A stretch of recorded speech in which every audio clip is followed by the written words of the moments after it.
Welcome to KSOK Uncensored. Tonight's guest is Daniel Miller, a sixth-generation Texan and the guy in charge of the Texas nationalist movement.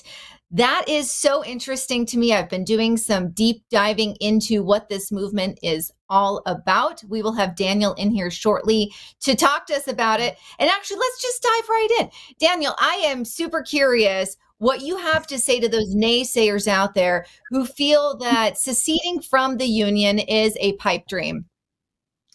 Well, I would just tell them to open their eyes and look. When we founded the Texas Nationalist Movement in 2005, this issue was polling in single digits of support. And as of June of this year, Survey USA's poll that came out showed 66% of likely voters would vote Texas out if it goes on a ballot today. So, for those out there who say it'll never happen, I just say, wake up. It's happening right now. I saw that poll, and I do find that incredibly interesting. Voters do want to secede from the Union. That is no lie right there. All right, I want you to break something down for me, though, because in my research, I found that basically tell me why this is not necessarily true. I found that that you would need two-thirds of the majority in the House and the Senate, and you would need three-fourths of the majority in all state legislatures. Why is that not necessarily true? Well, because that's not law anywhere. you know, People, you see, it's interesting. You see mainstream media, a lot of pundits, and a lot of these third-rate adjunct professors from, Bug Tussle Community College that the mainstream media drags out as alleged experts on this issue, right? And they will say something like that, but it's like, show us the law. It doesn't exist. Look, I've been working at this issue for 26 years. There is no prohibition in federal law, state law, or the Constitution that prevents a state from leaving. And here's how the breakdown is. It's quite simple. Article 1, Section 10 of the U.S. Constitution lists everything states are forbidden from doing. Guess what's not in that list? Withdrawing. So therefore, according to the 10th Amendment, all powers not delegated to the federal government or reserved to or prohibited to the states are reserved to the states and the people respectively, right? So you go look at the Texas Constitution because it's not granted to the federal government or prohibited to the states. You got to look at state law. Our state constitution is very clear. Article 1, Section 2 says that all political powers inherent in the people, and it says that the people have at all times the inalienable right to alter, reform, or abolish our government in such manner as we may think expedient. So it is reserved to us as an inalienable right, just like the right to keep and bear arms, the freedom of speech, and the freedom of religion.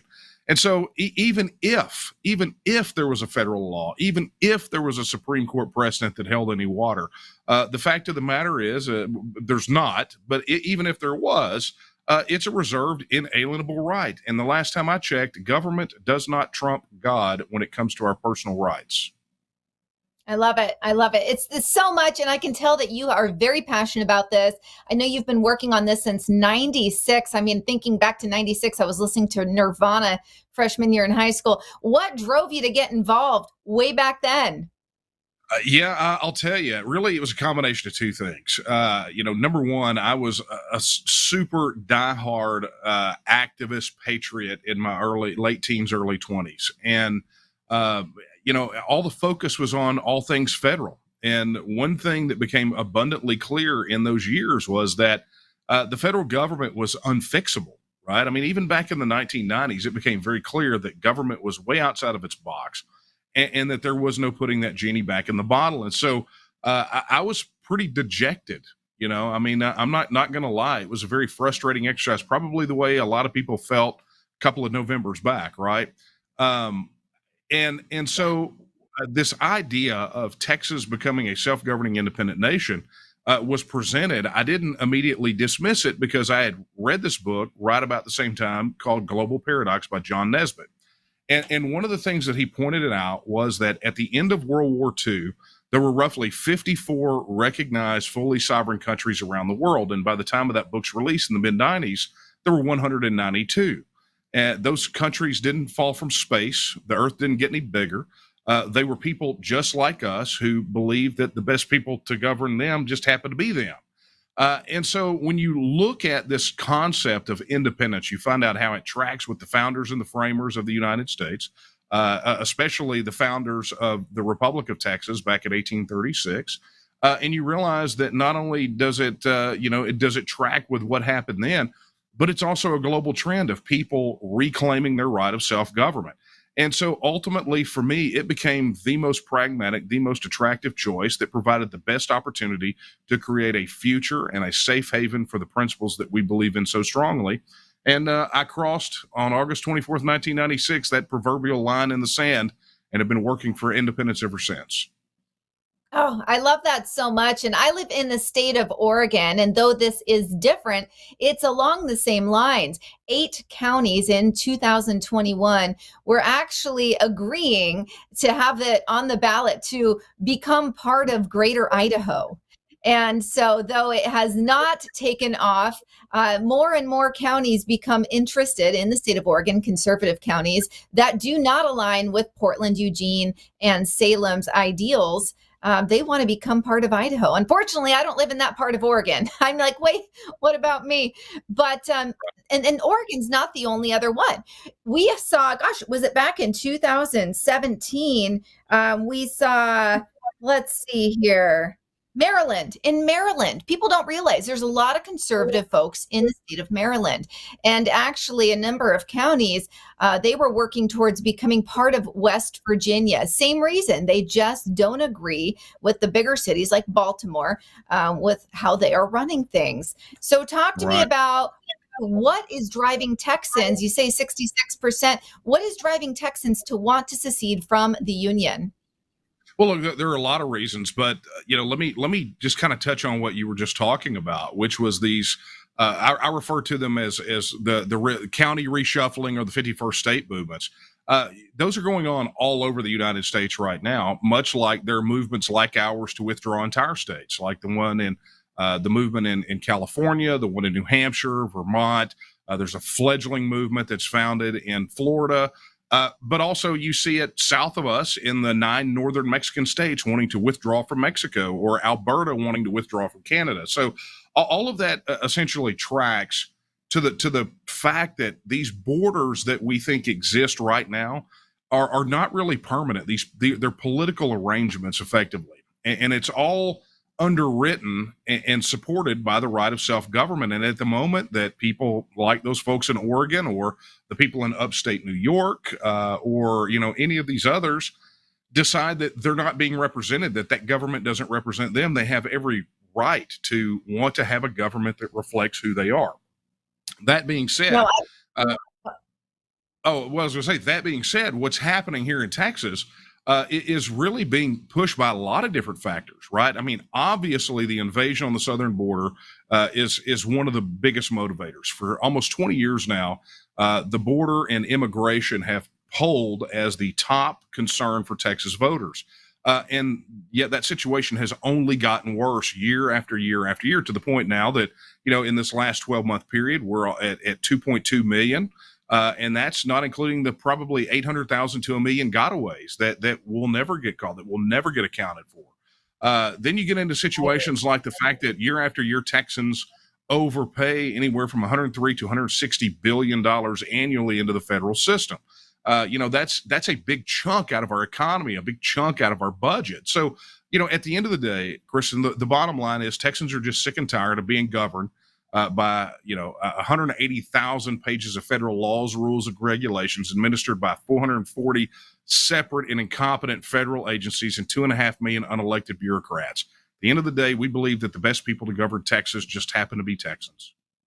I love it. I think that's fantastic because there's so much to consider there. I think a lot of people feel like with California, do it and drop off the map. But then I think, it's funny. It's like Oregon. I look, if you break it down by county, there's so many conservative counties in Oregon and in California. So it's a real bummer for us that are, that we're stuck in these leftist led states, really, because of the cities. But really, you're experiencing a few invasions in Texas. I mean, we have the wide open southern border, but also you have people invading you from California and all of these other states, and they're bringing their horrendous voting record with them. is this pushing you further into this movement as well as the southern border being wide open? Well, I'll tell you, there's an interesting fact about this issue of folks, the in migration, right? I mean, when the census came out, it was very clear that there was a massive in migration from other states into Texas. And of course, a lot of the concern for native Texans is the fact that they're coming in from California, places like that, and a lot of that concern is driven by a lot of tech relocations from California. Big tech companies moving here, big Fortune 500 companies moving out of Silicon Valley and moving to Texas. But by and large, what we have also seen as I think, a greater portion of the in-migration are people that are political, cultural, and economic refugees that are fleeing from those policies in those states because they can't get any traction. They don't want to live like that. And that was really borne out. Two surveys during the Cruz O'Rourke race for the Senate, the last go around. Governor Abbott and the Texas Tribune both did separate independent exit polling, and what they found was that by a very large margin, the non-native Texans broke for Cruz over O'Rourke. Additionally, you also had some recent polling by a PAC here called the Defend Texas Liberty PAC that showed that the vast majority of these people that are migrating here from places like California and New York are indeed fleeing those policies from in those states where they're leaving from, and they're moving here and they're going to vote. They're voting conservative. So, ultimately, I don't care so much about where people come from as much as I care about what they do when they get here. We know beyond a shadow of a doubt that if we continue down this path, this status quo, as people call it, we know where that ends up. It ends up in neo-Marxism. It ends up with the destruction of everything that we hold dear, the identity of Texas and our fundamental God-given rights. And so we have to make a shift. And the good news is that so many of those people are moving here in anticipation of Texas reasserting its status as an independent nation.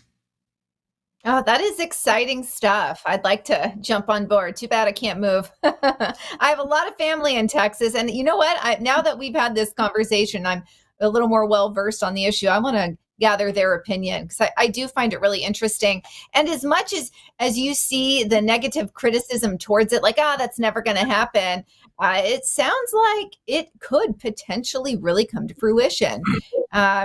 You've been fighting the good fight for a long time. I am curious what your thoughts are on. You mentioned you don't mind people coming in as long as it's what they do when they get there, and I completely agree with that. So, are you saying that you feel like the general consensus is that you are seeing people that are going to vote along red, vote conservative, or are you seeing a lot of where people are actually bringing their voting history with them?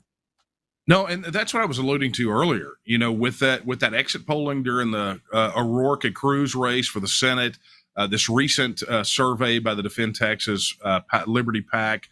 Look, this is what we're seeing. We're seeing that the better, more than half of those people that are relocating here are coming here because they're fleeing those progressive neo-Marxist policies from those failed states that they're leaving from, and they're not wanting to bring those sorts of policies with them. Indeed, they're fleeing. We refer to them all the time as political, cultural, and economic refugees. But let me just kind of lay it out this way, and this will help, I think, everyone understand why this issue is gaining traction everywhere. And this is really about the question that we ask Texans. We can answer every question related to Texas, but many years ago, we just got sick and tired of having to answer all the minutia and decided to ask our own question. And it was simply this. Imagine for a moment that Texas, or your state for that matter, any state that anyone's in, imagine for a moment that you were already a self-governing independent nation among nations, right? You had control over your own border policy, your own immigration policy, you had your own currency, you had your own military, you could set your own tax policy. You had your own embassies and passports, your own trade deals, everything that over 200 self-governing independent nations have around the world. And instead of talking about exiting the union, the conversation was about whether or not you wanted to give all of that up and join the union. Knowing everything you know about the federal government right now today, would you vote to join the union? Oh, absolutely not. Well, if you wouldn't vote to join, then why would you ever tolerate staying one day longer than you have to? Yeah, exactly. I love that. So that's good because I'm glad you reiterated that because for me, it's so hard knowing the type of people that are moving out of California and out of Oregon. Of course, being here, I always hear about the liberals that move, and then it just makes me so mad because I'm like, don't ruin Oregon's pretty much a lost cause. Don't ruin Texas. If I ever see Texas blue, I've lost all hope for the United States.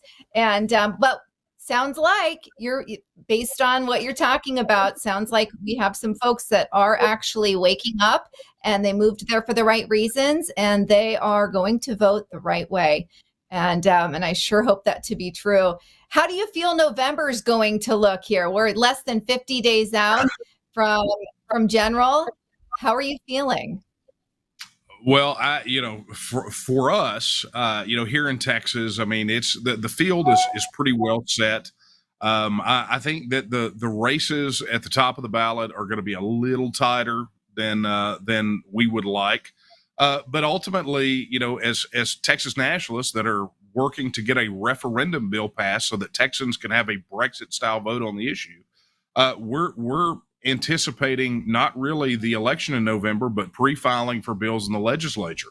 That's really our next milestone. We got legislation filed in the last session that would have given Texans a vote on this issue, and we intend to get it filed this session as well, and do a lot better than we did before. Look, the sentiment is there.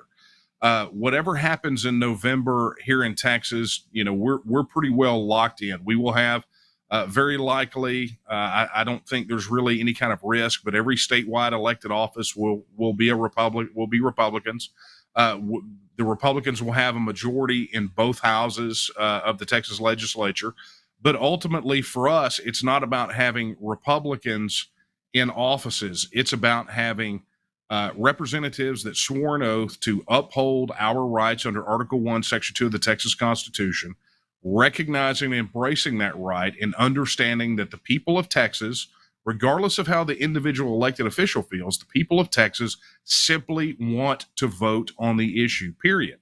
And either the third party polling will bear out, or we will go down as a laughing stock and a footnote in history. But until the people of Texas get their vote, no one will ever know. Oh, absolutely. I can't wait to see the results of that vote. And before we move on to your books that you have written, I want to ask you, what is your overall sentiment when it comes to Crenshaw and Cruz? Because rumblings in my neck of the woods, meaning my social media following, they think they're rhinos. Understanding they're both Texans, what are you hearing?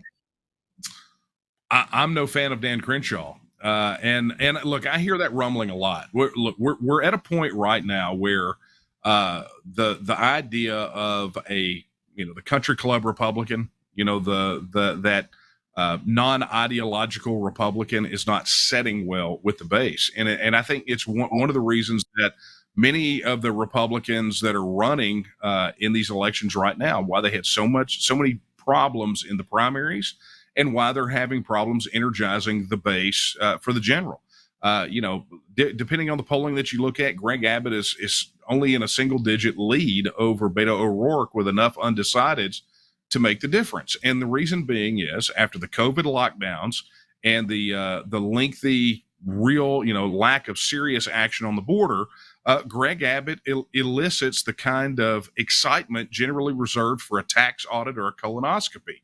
They're just, Agreed. you know, well, you can't fire up a base if you're not taking care of the base. People Right. want here in Texas, we have a very clear idea of what we want done on the border, what we want done across a whole host of issues. And this idea of placating people, just because you might be worried about midterms or the next election is not flying anymore. And so I think that there's going to be a clear message sent, not just to the Democrats that we don't want neo-Marxist policies here, but also to these Republican office holders that if they don't step to, this will be their last term. And Dan Crenshaw, I think, is really no different. As far as Cruz goes, I don't know that he's going to be good for another term. He made a promise when he ran initially that this would be it for him. So, we'll see if he Okay. holds to his word. Yeah, I didn't realize that. And I know just recently there were some things that he had said about January 6th that really rubbed people the wrong way. And then I think people forgot. And then just recently, he said something also that just really reignited all these feelings that he's definitely a rhino, not really the grassroots enthusiastic conservative that we need right now. And so it'll be interesting to see how that plays out. I want to talk about the books that you have written, specifically your newest book, and that is Texit, so the Texas exit from the Union. And I Right. mean, it's really exciting. It looks like it really breaks things down for the reader. I know one of the questions that came to mind for me, for those that don't live in the state of Texas, why is this an important read? Well, it's and I'll tell you, it's interesting. That book has been out for a while now, and really and truly, the people that it resonated with the most initially, outside of our base, were people from outside of Texas, and the reason being is the rationale that we utilize to break down why Texas makes sense applies across so many states. So, when we talk about the brokenness of the union, and we talk about how they ignore the Constitution and how you can't put the federal government back in the box and how we are crushed under the weight of 180,000 pages of federal laws, rules, and regulations and the 2.5 million unelected bureaucrats. Those are things that apply to every state. One of the things that I cite in there, there's a study that I cite from George Mason University that studied the effect of what's called federal regulatory accumulation, which is essentially the federal government hasn't met a regulation they don't like, and instead of repealing and replacing, they just layer them on top of one another. And so what the study showed was that this federal regulatory accumulation created a 2% compression of GDP annually. And so they went back to 1949, which was when you saw the beginning of the creation of the federal superstate.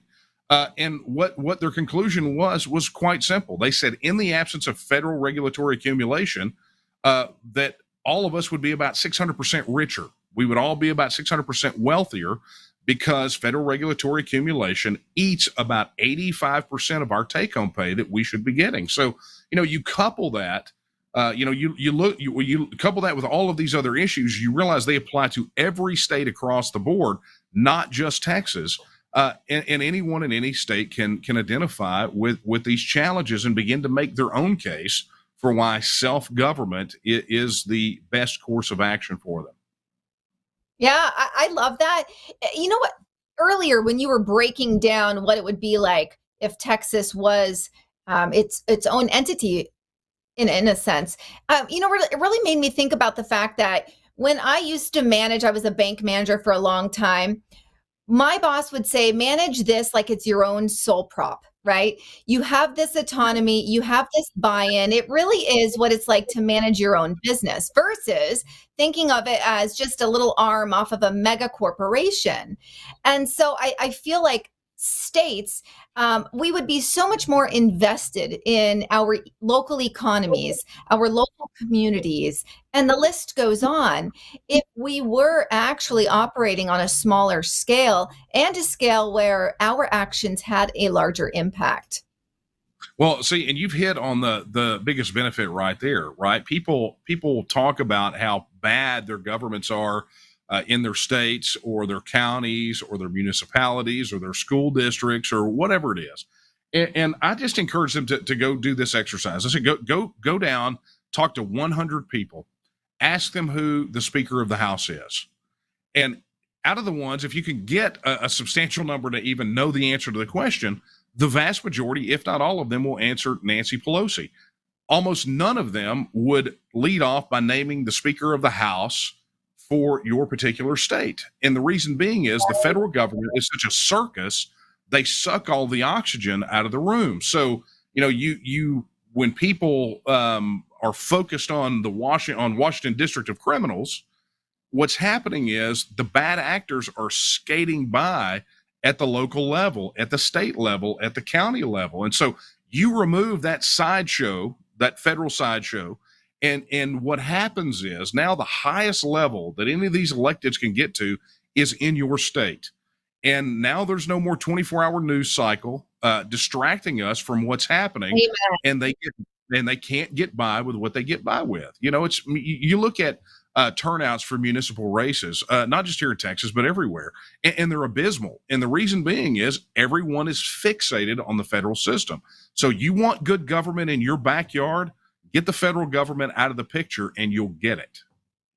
Right. Yes, absolutely. So, for instance, I've been involved in local politics for the past almost year now, and it's amazing. So, I've been helping out in Portland, Oregon, but then right now I work for a politician in Southwest Washington. And the turnout for the primaries was like 30%. And so it'll be interesting to see what happens in the general. But again, these are very blue states. And it's very easy to feel disconnected and what's the point, right? My vote's not going to count. And there's some actual backing to that where those people have the right to feel that way.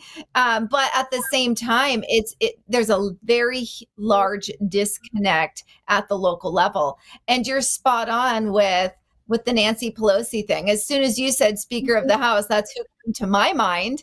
And I'm Right. actually involved in politics, right? So it just shows they do suck all of the energy out, and it's a real circus. It really is a circus, and it's yeah. I don't know about you, Daniel, but when I watch everything, I can't help but make it comical. It's horrendous what is happening in the United States right now. But I'm always looking for the comedic piece of it. Like just was it today or yesterday? Biden's out there calling out for someone who died in a car accident in August. He's acting as if she's in the crowd somewhere. I mean, it's so disgusting what we're watching, and we're making ourselves such a target on the global level. But at the same time, it's like, wow, I just have to laugh at it at this point. But I like what you're doing because what you're doing in Texas, it actually gives hope to Texans that you could potentially escape this circus that we're all living in. And I think it's amazing that you have written not only one but two books. Your first one, Line in the Sand, you wrote that back in 2011. Yeah. Real quick, talk to us about Line in the Sand. Yeah, line in the sand was really about the underpinning philosophy of this whole idea of Texas as a nation, right? As we call it, Texas nationalism. And for us, for me, I think everything sort of starts there. It starts with the philosophy, it starts with the principles, and really about how we got to the point of considering Texas a nation. And look, that the research for that book really, I think, kind of took a lot of people aback. Some of the things that I talk about, because I posit in there that I take the view that the founders and the framers did, that in fact each state is really and truly its own nation state, and the United States is not a nation. The United States is a union of states that are Right. self-governing independent nation states. And looking at it from that perspective, it really kind of barbecues a lot of sacred cows. Like when I call out in Texas, when I talk about Francis Bellamy, the socialist who constructed the Pledge of Allegiance, and I talk about sort of the desire to utilize that as a mechanism for indoctrination into this belief. So part of the reason that I cover really in both books that we're seeing such a disconnect, right? We're seeing such polarization. We're seeing all of these problems within all the states of the union is the fact that we are being told that the union is one thing, but it is fundamentally constructed a different way.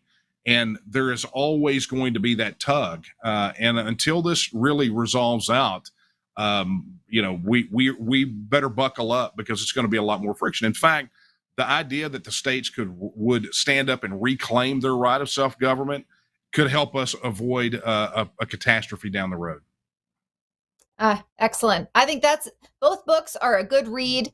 And again, this is not just for Texans. This is for anyone who lives in the United States. I find it really interesting. I'm going to pick it up. I'm going to pick up your Texas first because I want to actually be able to understand, especially living here in Oregon, when we just experienced those 8 counties wanting to go into Idaho and really what that all entails. Where can people find you?